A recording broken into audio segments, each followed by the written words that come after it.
찬송가 288장입니다.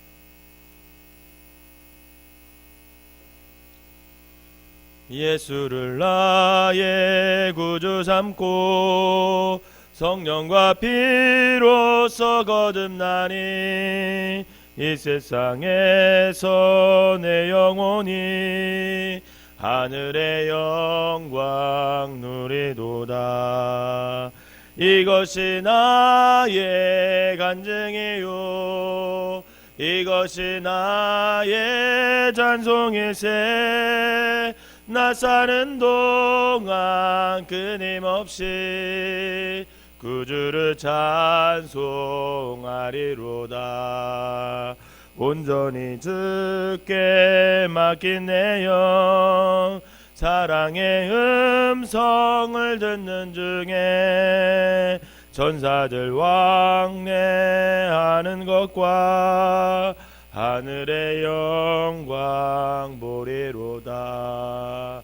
이것이 나의 간증이요 이것이 나의 찬송일세. 나 사는 동안 끊임없이 구주를 찬송하리로다. 주 안에 기쁨 누림으로 마음의 풍랑이 잔잔하니 세상과 나는 간 곳 없고 구속한 주만 보이도다. 이것이 나의 간증이요 이것이 나의 찬송일세. 나 사는 동안 끊임없이 구주를 찬송하리로다.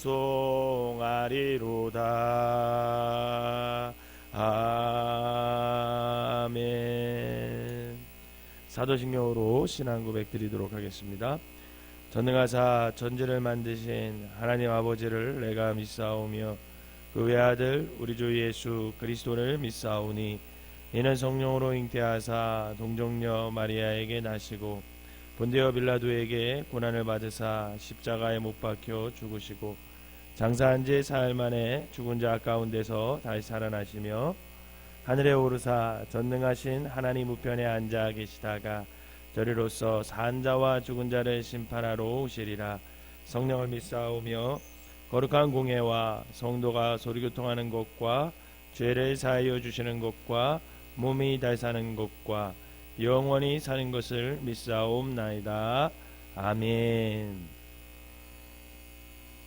오늘 함께 보실 말씀은 잠언 5장입니다. 잠언 5장. 잠언서 5장. 제가 한 절 읽고 여러분들이 한 절 읽고 마지막 절은 다 같이 읽도록 하겠습니다. 내 아들아 내 지혜에 주의하며 내 명철에 내 귀를 기울여서 대저 음녀의 입술은 꿀을 떨어뜨리며 그의 입은 기름보다 미끄러우나 그의 발은 사지로 내려가며 그의 걸음은 수올로 나아가니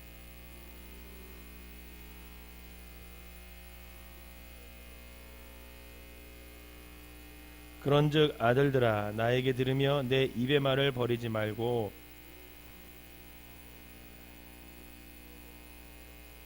두렵건대 내 존령이 남에게 잃어버리게 되며 내 수완이 잔인한 자에게 빼앗기게 될까 하노라.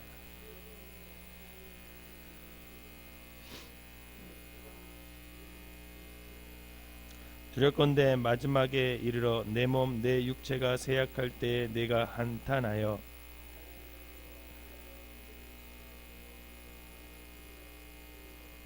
내 선생의 목소리를 청종하지 아니하며 나를 가르치는 이에게 귀를 기울이지 아니하였던고.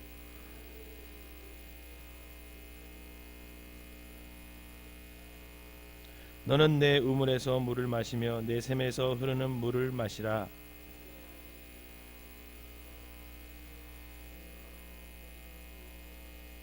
그 물이 내게만 있게 하고 타인과 더불어 그것을 나누지 말라.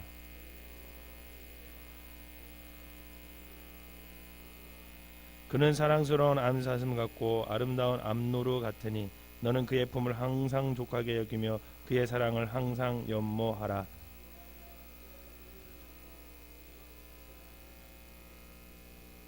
대저 사람의 길은 여호와의 눈에 앞에 있나니 그가 그 사람의 모든 길을 평탄하게 하시느니라. 그는 훈계를 받지 아니함으로 말미암아 죽겠고 심히 미련함으로 말미암아 혼미하게 되느니라. 아멘. 이 새벽에도 하나님의 은혜가 여러분들과 함께 하시기를 주님의 이름으로 축원합니다. 잠언서는 그냥 쭉 읽다가 은혜 받는 말씀이 있으면 아멘 하시고 그냥 그 말씀 마음에 새기시면 됩니다. 사실은. 근데 또 잠언서를 읽다 보면 한 가지 특징적인 게 있는데 그게 뭐냐면 여자에 대한 경계가 굉장히 많아요.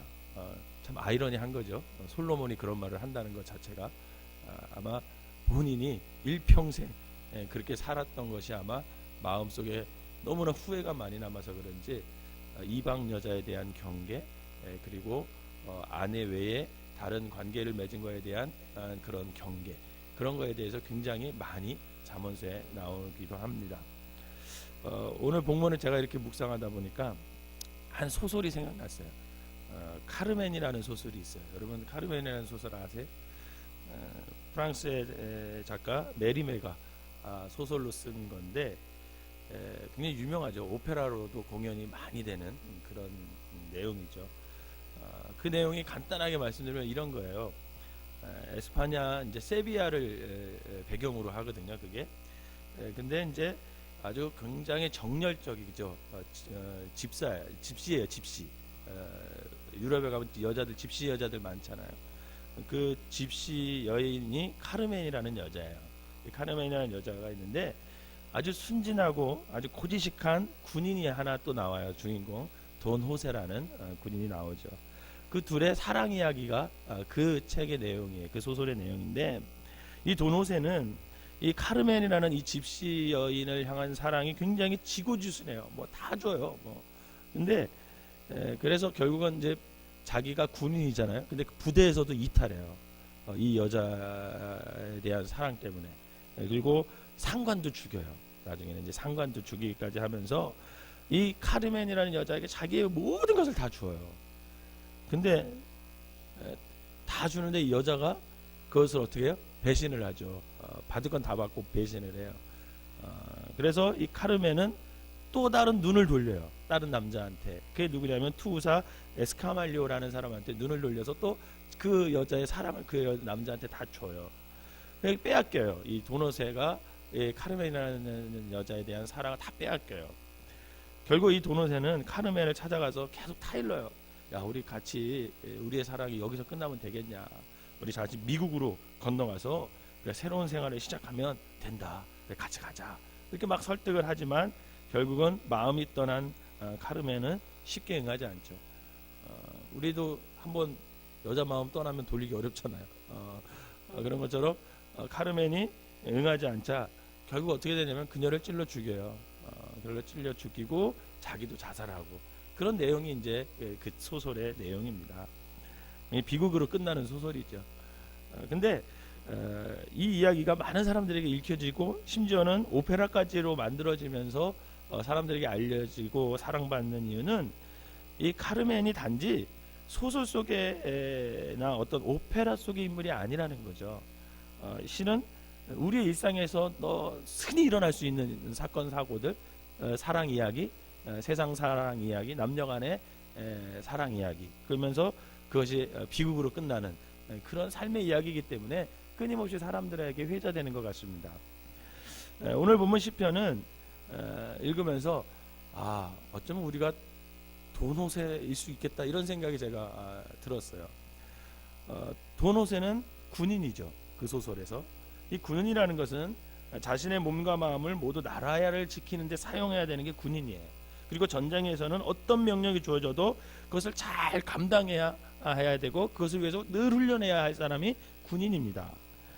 이 군인이 상관의 명령에 절대 복종하는 것처럼 사실 본문도 말씀 안에 살고자 하는 그 하나님의 군사된 모든 우리에게 지혜와 명철의 주제인 말씀을 너희들이 기울이면서 근신을 지키며 살아라, 이렇게 얘기를 하고 있어요.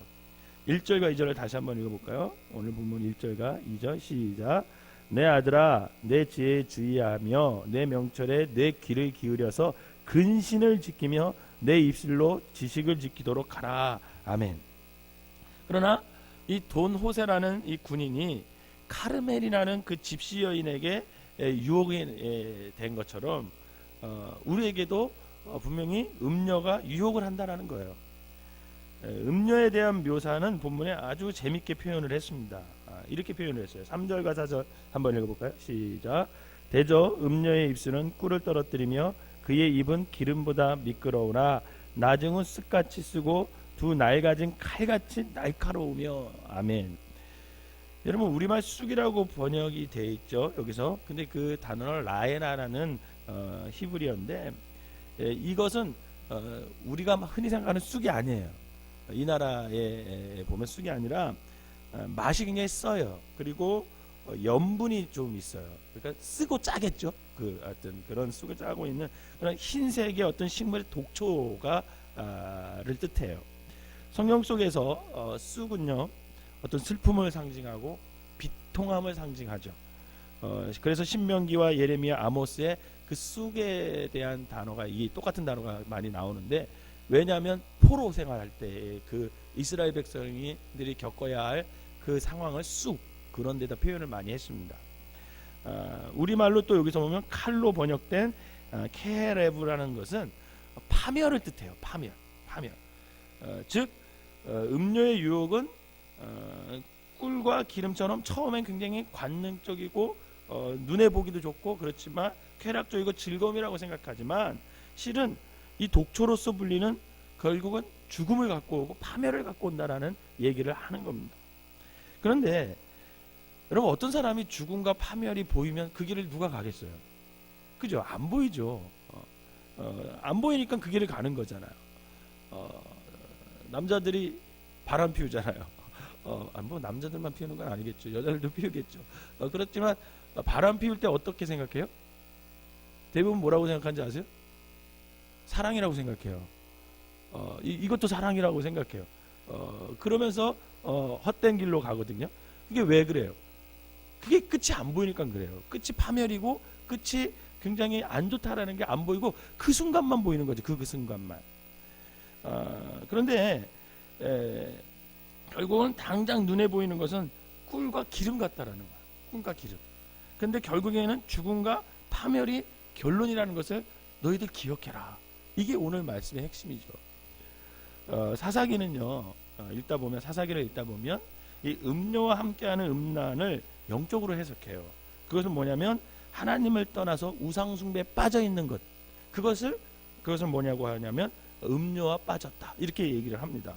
그래서 사사기 2장 17절에 보면 그들이 그 사사들에게도 순종하지 아니하고 오히려 다른 신들을 따라가 음행하며 그들에게 절하고 여호와의 명령을 순종하는 그들의 조상들이 행하던 길에서 속히 치우쳐 떠나서 그와 같이 행하지 아니하였더라, 이렇게. 그러니까 우상을, 다른 신들을 따라가는 것을, 우상 숭배하는 것을 음행이다, 이렇게 표현을 합니다. 또 에스겔서에도 보면 하나님을 떠나 이스라엘을 향하여 너희들이 음란을 저질렀다, 이렇게 얘기를 합니다. 에스겔서 23장 35절에 보면 그러므로 주 여호와께서 이같이 말씀하셨느니라. 네가 나를 잊었고 또 나를 내 등 뒤에 버렸은즉 너는 내 음란과 내 음행의 죄를 담당할지니라 하시니라, 이렇게 얘기해요. 즉 하나님을 등진 게 음행이다, 이렇게 얘기를 하는 거죠. 오늘 본문의 음행은 하나님이 짝지어 주신 배우자를 버리고 다른 이와 사랑을 나누는 성적 불륜을 의미함과 동시에 영적인 의미로는 신랑 되신 주님 앞에 정결한 어떤 그리스도인으로서 신부로 살지 못하고 하나님보다 다른 길을 쫓아 살아가는 모든 사람들의 모습, 그것을 음행에 빠졌다, 이렇게 얘기를 하는 겁니다. 여러분, 과거 이스라엘 역사 속에서 하나님을 떠나게 되잖아요. 그러면 하나님께서 심판을 내리셨어요. 구약 성경 우리가 쭉 읽어보면 그 심판의 연속이잖아요. 하나님을 떠나면 하나님이 심판하고, 그러면 다시 돌아오면 또 그걸 받아주시고, 또 다 하나님에 살다가 또 떨어져 나가면 또 채찍 드시고, 이게 계속 반복되잖아요, 구약에 보면. 그런데 이 하나님께서 오늘 본문도 결국 음료의 유혹인 꿀과 기름에 너희들이 빠져서 허송세월을 보내게 되면 결국 너희들이 후회하게 될 거라. 결국 그게 바로 12절, 13절, 14절. 한번 12, 13, 14절 읽어볼까요? 시작. 말하기를 내가 어찌하여 훈계를 하며 내 마음이 꾸지람을 가벼이 여기고 내 선생의 목소리를 청정하지 아니하며 나를 가르치는 이에게 귀를 기울이지 아니하였고 많은 무리들이 모인 중에서 큰 악에 빠지게 되었노라 할까 염려하노라. 즉 허송소양을 보내면 그것이 염려될까. 그래서 분명히 우리가 기억해야 될 것은 여러분, 정력의 눈이 빠지잖아요. 그러면 하나님의 말씀을 들리잖아요. 오늘 여기 12절에도 바로 훈계를 싫어한대요. 훈계를 싫어한대요. 그리고 하나님의 꾸지람을 가벼이 여긴다. 이게 정력의 눈에 멀면 말씀이 들어가지 않는다라는 거예요. 옳고 그름을 분별하지 못하고 사리 판단이 되지 않아요. 그럼 드라마, 아침 드라마, 이렇게 막장 드라마 같은 거 이렇게 보면 어떤 한 남자가 주인공이 어때요? 가정을 버리고 딴 여자를 선택하면 그 사람 행동이 정상적으로 보이세요? 관객으로 보는 여러분 어떠세요? 비정상적이잖아요. 저 길로 가면 안 되는데도 가는 게 보이잖아요. 그게 왜 그러냐면 한번 눈이 멀면 옳고 그름을 판단하지 못해요. 하나님의 말씀은 더욱더 안 들어가겠죠. 쾌락과 즐거움을 따르느라고 귀가 막히고 눈이 멀고 어떤 말씀이나 교훈도 깨닫지 못하게 되는 겁니다. 이것은 마치 사탕과 초콜릿의 맛을 들인 아이가 정녕 먹어야 할 밥은 먹지 않고 단맛에 나는 음식만 사는 것과 동일해. 여러분, 꿀과 기름이, 오늘 본문에서 꿀과 기름이 입맛을 상실하게 만들듯 음료의 유혹으로 대변되는 우상숭배는 신앙의 깊은 맛을 잃게 해요. 꿀과 기름은 잠깐 입을 즐겁게 해줄 수 있어요. 그러나 그것은 나에게 생명과 건강을 주지는 못해요. 실제 우리의 건강을 유지하도록 바른 영양을 주는 음식은 늘 우리가 먹는 밥과 반찬이잖아요. 영적인 부분에서도 여러분, 우리가 건강하게 만드는 것은 여러분 우상숭배가 아니라 하나님을 온전히 섬기는 거죠. 사탕과 초콜릿만 먹는다면 몸이 상해 건강을 잃게 되듯이 하나님을 떠난 우상숭배는 우리의 영적인 근간을 흔들어서 무너뜨리고 결국은 우리가 후회하게 될 거라는 거야. 그래서 오늘 말씀에는 일상생활에서 가정을 버리고 음료에게 마음을 빼앗겨 불륜 속에 살아가는 모든 사람들과 또 영적 생활에서 하나님에 대한 마음이 변하고 또 하나님을 대신할 우상에 눈이 팔린 모든 사람들에게 본문은 매우 강력한 경고를 하고 있습니다. 그게 5절과 6절에 한번 읽어봅시다. 5절과 6절 시작. 그의 발은 사지로 내려가며 그의 걸음은 스올로 나아가니 그는 생명의 평탄한 길을 찾지 못하며 자기 길을 든든하지 못하여도 그것을 깨닫지 못하느니라. 아멘. 이처럼 결국 음료에 빠지고 우상숭배의 삶에 사는 사람들의 끝은 뭐냐면 스올로, 사지로 빠져버린다. 이게 바로 성경이 내리는 결론이에요. 여러분, 그렇다면 우리가 우상숭배하지 않고 우리가 유혹에 빠지는 그런 것을 피할 수 있는 방법이 뭘까? 여러분, 그것이 하나님을 따라 사는 것이라고 성경은 말해요. 여러분, 잘 들으셔야 돼요. 죄 중에서는 싸워서 이겨야 될 게 있고요, 죄 중에서는 피할 게 있어요. 여러분, 음란은 피해야 됩니다. 싸워서 이길 사람이 없어요. 음란의 죄는 내가 싸워서 이겨야지, 이거 안 됩니다. 우리 옛날에 80년대 초 막 그 민주화 운동 일으키고 70년대 후반에 우리나라가 굉장히 군부 독재 이럴 때 빠졌을 때 저희 선배 중에 학생 운동 하던 분이 계셨어요. 그래서 이분이 자기가 더 밑바닥 가가지고 복음을 전한다, 그런 마음을 가지고 어디를 갔냐면 자기는 창녀촌에 가가지고 복음을 전하겠다. 그리고 창녀촌에 갔어요. 뛰어들고 갔어요. 목회를 거기서 한다 그랬어요. 근데 결국 어떻게 됐는지 아십니까? 결국 거기서 목회 못했어요. 그리고 목사도 못했어요. 그냥 거기서 살았어요. 이게 싸워서 이겨야 할 죄가 있고요, 피해야 할 죄가 있습니다. 음란은 절대 싸워서 이길 수 없습니다. 피해야 돼. 무조건 그 자리에 피해야 돼. 그래서 요셉도 어떻게 했어요? 그 자리를 피한 거예요. 그게 지혜예요. 그런데 성경은 그 유혹에서 피할 길을 우리에게 말해주고 있어요. 그게 뭐냐면 에베소서에서 말하는데 결국은 하나님을 따르라 이렇게 얘기해요. 하나님을 따르라. 에베소서 4장 22절에서 24절 보면 우리가 너무나 잘 아는 말씀이죠. 너희는 유혹의 욕심을 따라 썩어져가는 구습을 따르는 옛사람을 버리고 오직 너의 심령을 새롭게 대하여 하나님을 따라 이렇게 표현이 있어요. 하나님을 따라 의와 진리와 거룩함으로 지음을 받은 새 사람을 입으라 이렇게 되어 있어요. 그러니까 결국은 우리가 하나님을 따라가면 결국은 어떻게 돼요? 음란한 죄에서 이겨낼 수 있다라는 거죠. 본문도 음녀의 유혹을 이길 방법을 제시하는 게 뭐냐면 아내만으로 만족하며 아내에게 신실하게 대해라 이렇게 말하고 있어요. 본문 15절과 18절 먼저 15절 한번 읽어볼까요? 시작. 너는 내 우물에서 물을 마시며 내 샘에서 흐르는 물을 마시라. 18절 시작. 내 샘으로 복되게 하라. 내가 젊어서 취한 아내를 즐거워하라. 아멘. 아내로 물로 비유하고 샘으로 비유하거든요. 비유하는 것은 왜 그러냐면 중동 지방에서의 물은요 곧 생명이에요. 이 중동에서는 물이 굉장히 귀해요. 기름이 더 많잖아요. 물보다 굉장히 귀하거든요. 곧 생명이고 굉장히 귀한 가치를 지닌 듯이 아내는 그 자신에게 생명과 같고 아주 가치 있는 아주 귀한 존재다. 너희들 그걸 생각해라. 그렇게 얘기하는 거예요. 뿐만 아니라 또 하나 그 유혹에서 이길 수 있는 방법은 하나님에 대한 바른 인식에 서야 된다라는 거예요. 하나님이 생명의 근원이시고 하나님이 사랑인 것을 안다면 여러분 우리는 수많은 영적인 유혹에서 이길 수가 있는 거죠. 여러분 생명의 근원이 하나님이시고 여러분 사랑이 하나님이신데 우리가 어디 가서 사랑을 구하고 우리가 어디 가서 우리의 생명을 구하겠냐라는 거죠. 그것이 하나님에게서 온다라는 것을 아는 사람은 결국 그분 안에서만 살아갈 수밖에 없다라는 거예요. 여러분 신앙생활에서 우상숭배에게 빠지게 되는 이유는 뭐냐면 신앙의 참맛을 모르기 때문이죠. 결국은 죄악과 우상숭배는 적극적이고 관능적인 음료의 입술과도 같아서 어떤 특별한 맛이 나는 것처럼 느껴집니다. 사람들은 자극적인 거 좋아하잖아요. 눈에 보여야만 하잖아요. 신앙도 그래요. 사람들은 어떤 눈에 보이는 뭐 현상이 일어나야 될 거고 또 어떤 영적인 체험이 막 몸에 그게 보여야만 어떤 신이 살아있는 것 같고 이렇게 되잖아요. 제가 대학원 다닐 때 타종교에 대해서 연구하는 한 학기가 있었어요. 제가 맡은 게 뭐였냐면 우리나라 무속이었어요. 무속. 그래서 제가 저기 진해까지 내려가서 그 굿하는 거 봤어요.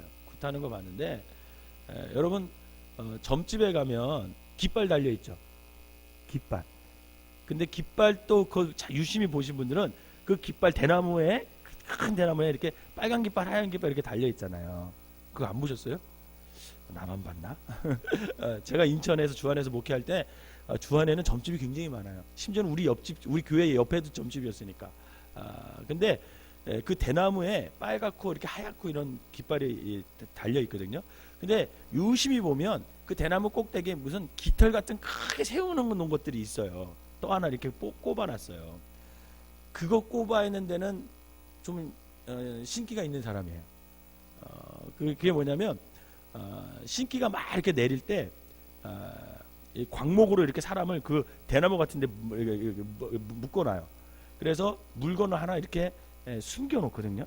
그러니까 이 사람이 지금 진짜 신이 내렸나냐는 판가름을 해주는 거예요. 그래서 막 물건을 숨겨놔요. 그러면 신기가 딱 내리잖아요.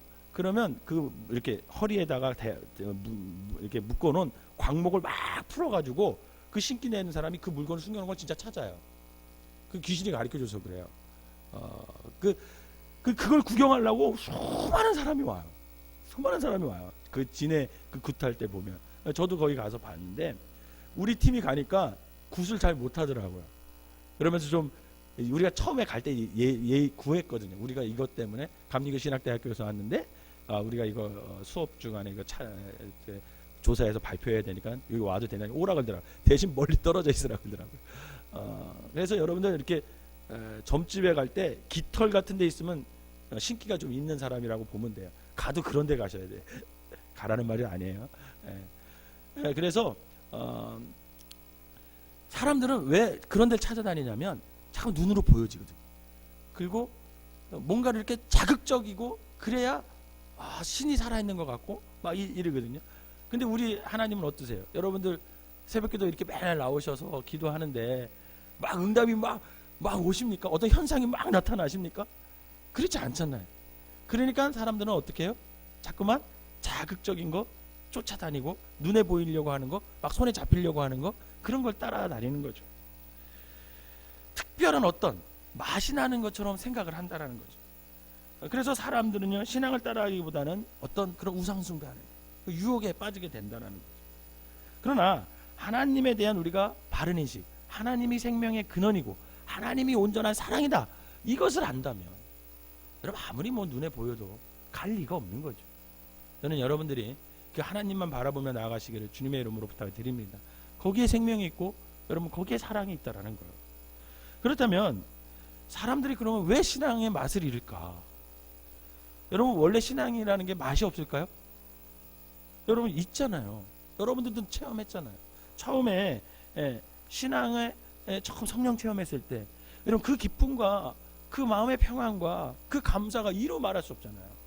저도 중학교 2학년 때, 고등학교 2학년 때 이렇게 성령 체험했을 때 보면 여러분 정말 같은 어제의 공기가 성령 체험하고 난 다음에 공기는 달라요. 똑같은 공기인데 느끼는 게 달라요.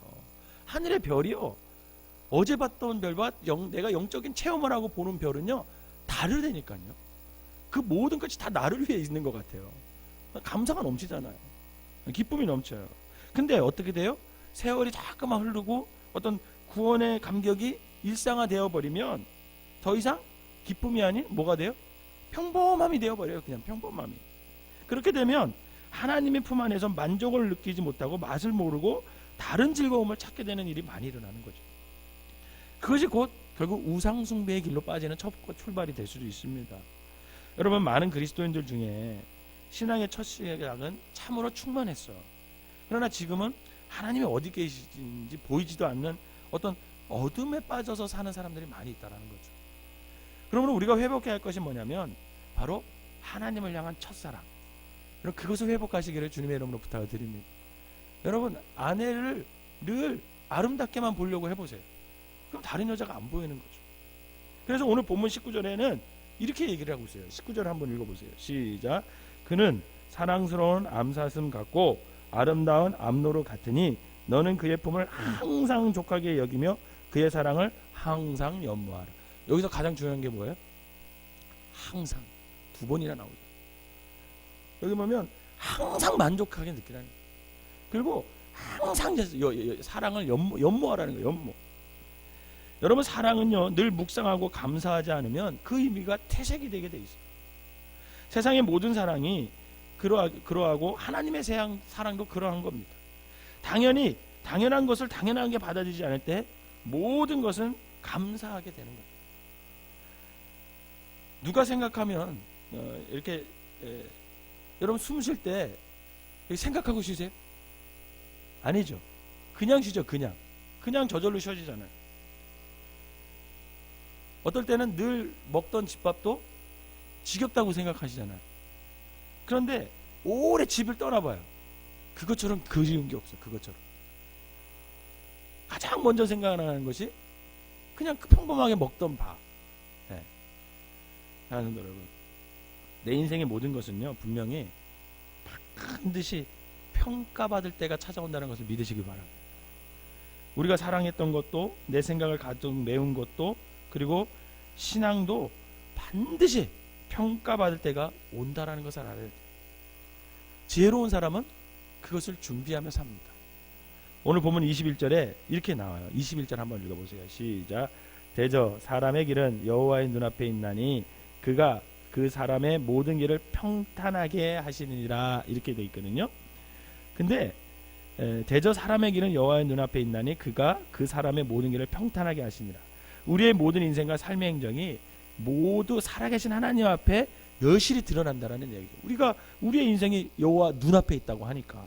근데 여기서 이제 우리나라 말로 변해가 평탄, 이 말 있잖아요. 평탄. 이 평탄이라는 말은 히브리어로 메팔레스라는 단어를 쓰는데 정확히 헤아리기 위해 저울을 달아본다, 이런 뜻이 있어요. 사실 사람은 속일 수 있어도 하나님을 속일 수 있는 사람이 어디 있겠습니까? 우리가 사는 세상은 사실 유혹이 많은 세상이에요. 우상숭배의 유혹, 음료의 유혹, 그런 판을 치는 세상입니다. 제가 이제 돌아오는 수요일 날도 제 10계명, 7계명인 간음하지 말라, 이거에 대해 설교하는데, 여러분 살인 사건보다 한 해에 간간, 추행, 이 사건이요 3-4배 일어나요. 3-4배. 그만큼 유혹에 빠질 만한 우리가 시대에 살아가고 있는 거죠. 그러나 우리가 이런 음란한 세상 속에 살더라도 오직 생명의 근원 되시고 사랑의 근원 되시는 그 하나님만을 바라보면서 우리가 살아간다면 결국은 우리는 그 품 안에서, 그 사랑 안에서, 그 생명 안에서 저와 여러분들은 만족함을 누릴 줄 여러분 믿으시기를 바랍니다. 바라기는 우리의 삶 가운데 세상의 유혹이 있을지라도 우리의 시선은 생명의 근원이신 하나님만, 사랑의 근원이시는 그 하나님만을 바라보면서 모든 유혹에서 이겨내서 주님을만을 사랑하고 또 가정을 잘 지켜나가는 저와 여러분 되시기를 주님의 이름으로 축원합니다. 기도하겠습니다. 사랑과 은혜가 충만하신 하나님 아버지, 음료의 입술에 묻은 꿀과 기름보다 하나님 품 안의 물을 더욱 사랑스럽게 여기는 믿음을 허락하여 주시옵소서. 음료의 유혹이 오히려 하나님을 향한 사랑을 더욱 빛나게 하게 해주시고 날로 날로 사랑이 견고해지는 아버지 하나님, 우리의 믿음의 사람들이 될 수 있도록 인도하여 주시옵소서. 나의 인생과 삶을 저울로 달아보시는 그 하나님의 때가 있음을 기억하여서 오늘을 살아갈 때 아버지 하나님, 그때를 준비하며 살아갈 수 있는 참된 지혜와 명철을 오늘 우리에게 허락하여 주셔서 온전히 주님의 말씀 안에서만 거하는 우리 모두가 되게 하여 주시옵소서. 오늘 하루도 하나님의 지혜를 구합니다. 하나님의 명철을 구합니다. 그 지혜와 명철대로만 살아가는 우리 모두가 되게 하여 주시옵소서. 예수님의 이름으로 기도하옵나이다. 아멘.